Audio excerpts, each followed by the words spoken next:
আমার আম্মুর যখন বিয়ে হয়েছিল তখন আমার নানা আমার আম্মুকে একজোড়া কানের দুল গিফট করেছিলেন। তখন কিন্তু স্বর্ণের ভরির দাম অনেক কম ছিল।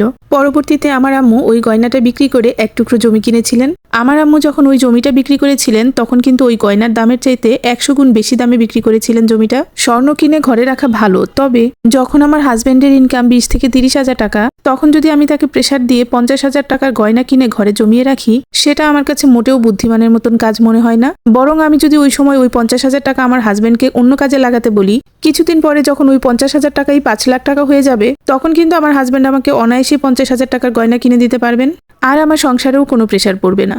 মোরাল অফ দ্য স্টোরি হলো, সংসার সবাই করতে পারে, কিন্তু সংসারের উন্নতি কিন্তু সবাই করতে পারে না।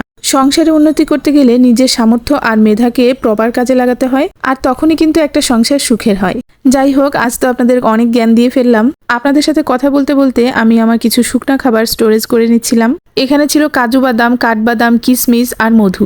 এগুলোকে কিন্তু আমি স্টোরেজ করে রান্নাঘরে রাখি, কারণ রান্নার ফাঁকে ফাঁকে একটু একটু খেতে মন্দ লাগে না। এক পাশ থেকে তো আমার স্টোরেজ চলছিল, আরেক পাশে আমি আমার রান্নাটাও শেষ করে নিচ্ছিলাম। যখন আমি কাজ করি তখন কিন্তু একসাথে 4-5টা কাজই করি, আর সব কাজ খুব তাড়াতাড়ি একসাথে শেষ করে তারপরে শুধু আরাম করি।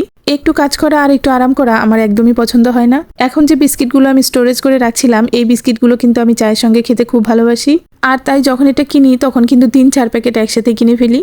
রান্না আর ভালো খাবার দুটাই কিন্তু ঘরের ভালোবাসা। আপনি যদি মন থেকে ভালোবেসে একটু আলু ভর্তাও করেন, সেটা দিয়েও কিন্তু আপনি 1 প্লেট ভাত অনায়াসে খেয়ে ফেলতে পারবেন। আর আপনার ইচ্ছার বাইরে কিন্তু পোলাও মাংস খেতে ভালো লাগবে না। তাই নিজের ইচ্ছেগুলোকে উচ্চাভিলাষী না করে সামর্থ্য আর প্রয়োজন অনুযায়ী চাহিদা পূরণ করুন। আর হ্যাঁ, যে যেখানে যে অবস্থাতেই আছেন কিছুটা সঞ্চয় করতে কিন্তু ভুলবেন না। তো আজকের মতন এখানেই বিদায় নিয়ে নিচ্ছি। সবাই ভালো থাকবেন, সুস্থ থাকবেন। আল্লাহ হাফেজ, আসসালামু আলাইকুম।